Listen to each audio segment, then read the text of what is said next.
নমস্কাৰ আপোনালোক সকলোকে পুনৰবাৰ আপোন নিউজৰ অন্য এটা ভিডিঅ'লৈ স্বাগতম জনাইছো।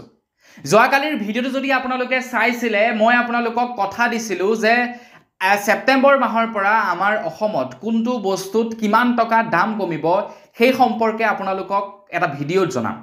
তো সেই মৰ্মে আজি আপোনালোকৰ বাবে এই ভিডিঅ'টো লৈ আহিছোঁ। আমাৰ ভাৰতৰ জিএছটি কাউন্সিলে বহু বস্তুৰ পৰা জিএছটি হ্ৰাস কৰি দিছে, যাৰ কাৰণে নেকি বহু বস্তুৰ দাম এতিয়া কমি যাব।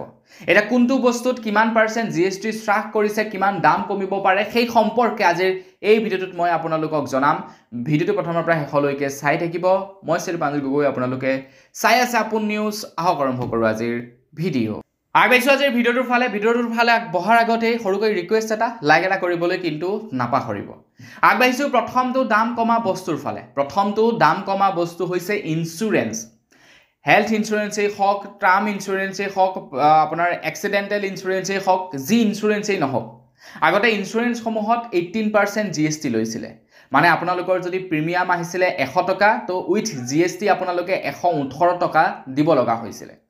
কিন্তু এতিয়া ইঞ্চুৰেঞ্চৰ প্ৰিমিয়ামত জিএছটি 0, মানে একেবাৰে প্ৰায় নাইকিয়া হ'ব। কিছু ইঞ্চুৰেঞ্চত, যেনে গাড়ীৰ ইঞ্চুৰেঞ্চত হয়তো 5% লাগিব পাৰে, কিন্তু যিবিলাক নেকি হেল্থ ইঞ্চুৰেঞ্চ, পাৰ্চনেল যিবিলাক ইঞ্চুৰেঞ্চ, যিবিলাক টাৰ্ম ইঞ্চুৰেঞ্চ, সেইবিলাকত 1 টকাও জিএছটি নালাগে বুলি জনাইছে। 1 টকাও জিএছটি নলগায় জিএছটি কাউন্সিলৰ ফালৰ পৰা। আগবাঢ়িছোঁ ইয়াৰ পাছৰটো দাম কমা বস্তুৰ ফালে। ইয়াৰ পাছৰটো দাম কমিব আকৌ চেলুনত। এতিয়া আমি যদিহে আমাৰ লোকেল চেলুন এখনত চুলি কাটিবলৈ যাওঁ, তেন্তে লোকেল চেলুনখনত আমাৰ পৰা জিএছটি নলয়। কিন্তু আপোনালোকে যদি অকণমান ষ্টেণ্ডাৰ্ড এখন চেলুনত মানে চুলি কাটিবলৈ যায়, যিখন চেলুনত নেকি আপোনালোকক বিল দিব, সেই চেলুনখনত চাবচোন আপোনালোকৰ পৰা জিএছটি ল'ব। তেওঁলোকে আপোনালোকৰ পৰা জিএছটি ল'ব চুলি কৰ্তন কৰাৰ বাবদ। এতিয়া সেই চেলুনৰ পৰাও জিএছটি নাইকিয়া কৰি দিছে। মানে আমি য'ত নেকি গাঁৱতে চুলি কাটো চেলুন এখনত, বা আমাৰ চেণ্টাৰটোত চেলুন এখনত চুলি কাটো, তাত আমাক জিএছটিৰ দৰকাৰ নাই। কিন্তু যিবিলাক নেকি ষ্টেণ্ডাৰ্ড, যিবিলাক ইউনিচেক্স, তাত কিন্তু আপোনালোকে চুলি কাটিবলৈ গ'লে আপোনালোকৰ পৰা জিএছটিও লয়। তো সেই জিএছটি এতিয়াৰে পৰা নাথাকে। কিন্তু যিবিলাক নেকি লাক্সাৰিয়াছ চেলুন, যিবিলাকৰ নেকি ডাঙৰ তাৰকাবিলাকে, চেলিব্ৰিটিবিলাকে চুলি কাটে, তো তেওঁলোকৰ পৰা জিএছটি ল'ব। কিন্তু আমাৰ নিচিনা মধ্যম বৰ্গৰ মানুহ বা দুখীয়া শ্ৰেণীৰ মানুহবিলাকে চুলি কটা চেলুনৰ পৰা এতিয়াৰে পৰা জিএছটি নলয়, জিএছটি উঠাই দিছে। আগবাঢ়িছোঁ ইয়াৰ পাছৰটো জিএছটি কমা বস্তুৰ ফালে। আৰু মই ভাবোঁ এই বস্তুটোত জিএছটি কমাৰ লগে লগে বহু লোকে ভাল পাব। আৰু সেই বস্তুটো হৈছে চিমেণ্ট। এতিয়া চিমেণ্টত 28% জিএছটিৰ পৰা 18% জিএছটি কমি আহিব বুলি জনাইছে। আগতে 28% জিএছটি লগায় আৰু এতিয়া 18% জিএছটি লগাব। মানে ভাবক আপোনালোকে যিটো চিমেণ্ট ক্ৰয় কৰিবলৈ যাব, সেই চিমেণ্টটো আপোনালোকে 10% কম দামত লাভ কৰিব। আগতে যদি আপোনালোকে 400 টকাত পাইছিলে, এতিয়া আপোনালোকে 360 টকাত সেই চিমেণ্টটো লাভ কৰিব। 10% দাম কমি যাব চিমেণ্টৰ, কাৰণ চিমেণ্টত এতিয়া 10% জিএছটি কমাই দিয়া হৈছে। আগতে 28% জিএছটি লাগিছিলে, এতিয়া 18% জিএছটি লাগিছে। গতিকে আপোনালোকৰ অকণমান পকেটৰ পইচা বাচিব। এতিয়া এটা ঘৰ বনাবৰ কাৰণে 1000 বেগ 2000 বেগ চিমেণ্ট আনিব লাগে। যদি 1000 বেগো চিমেণ্ট আনিব লাগে, যদি 40 টকাকেও বাচে, তেন্তে 40,000 টকা আপোনালোকৰ বাচি গ'ল, হয়নে নাই?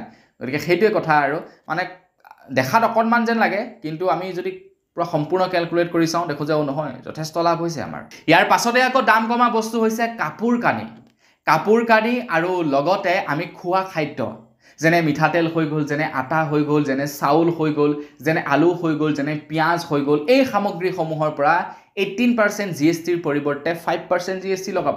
আমি যিমানবিলাক নেকি ঘৰত খাবৰ বাবে বস্তু ব্যৱহাৰ কৰোঁ, আমাৰ পাকঘৰটোলৈ আপোনালোকে সোমাই যাওক, পাকঘৰটোত সোমাই গৈ চাওকগৈ যে আপোনালোকৰ কি বস্তু আছে। তো যিমানখিনি বস্তু আপোনালোকে চকুৰে দেখিব, গোটেই বস্তুখিনিতে এতিয়াৰে পৰা 5% জিএছটি লাগিব। আগতে 18% জিএছটি লাগিছিলে। মানে 13% দাম কমি যাব। আৰু তাৰ লগে লগে আপোনালোকৰ ৰুমটোলৈ সোমাই আপোনালোকৰ গডৰেজটো খোলক, গডৰেজটো খুলি যিমানখিনি বস্তু দেখিব, গোটেইবিলাকতে 5% জিএছটি কৰি দিছে। আগতে 18% জিএছটি আছিলে, এতিয়া 5% জিএছটি হৈ যাব। ভাবক, যথেষ্ট পৰিমাণৰ দাম কমাইছে কিন্তু দেই। ভাল খবৰ দিছোঁ আপোনালোকক, লাইক এটা কৰি থৈ যাব। আগবাঢ়িছোঁ ইয়াৰ পাছৰটো আৰু একেবাৰে শেষৰটো দাম কমা বস্তুৰ ফালে। যোৱাকালি কেইজনমান দাদাই কমেণ্ট কৰিছিলে যে ভাই, গাড়ীত দাম কমিব নে নকমিব সেইটো জনা।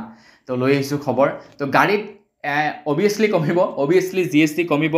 তো খবৰ লোৱা অনুসৰি আগতে যিবিলাক গাড়ীত যিবিলাক নেকি সৰু সৰু গাড়ী সেইবিলাকত আপোনাৰ 28% GST লগাইছিলে কিন্তু এতিয়া 18% GST লগাব 28ৰ পৰিৱৰ্তে 18% মানে 10% দাম কমি যাব কিন্তু যিবিলাক নেকি বিলাসী বাহন সেইবিলাকত আকৌ 14% GST লগাব আকৌ যিবিলাক নেকি বৈদ্যুতিক বাহন তাত মাত্ৰ 5% GST লগাব মাত্ৰ 5% GST লগাব ইলেক্ট্ৰনিক বাহনবিলাকত আৰু যিবিলাক নেকি আমাৰ নিচিনা নৰ্মেল মানুহে কিনা গাড়ী সেইবিলাকত 18% আৰু যিবিলাক বিলাসী বাহন লাক্সাৰিয়াছ বাহন সেইবিলাকত 40% GST ঠিকে আছে ন ভালে হৈছে বেয়া হোৱা নাই তো বৰ্তমান বিকল্প বস এইকেইটাই বস্তুতেই দাম কমিব আগন্তুক মাহৰ পৰা এতিয়া এইকেইটা বস্তুৰ ভিতৰতে প্ৰায়খিনি বস্তুৱে সোমাই আছে তো আপোনালোকক যদি মই টেক্সটাইলৰ কথা ক'বলৈ যাওঁ টেক্সটাইলত বহুত বস্তু সোমাই আছে গোটেই টেক্সটাইলৰ বস্তুৰ দাম কমিব তাৰপিছত মই যদি আপোনালোকক ক'বলৈ যাওঁ খাদ্য বস্তুৰ দাম গোটেই খাদ্য বস্তুৰ দাম কমি যাব হয় নে নহয় মানে প্ৰায়খিনি বস্তুৰ দাম কমিব আৰু কমিব পাৰে আৰু যদি কিবা খবৰ ওলাই সেইবিলাকৰ বিষয়ে আপোনালোকক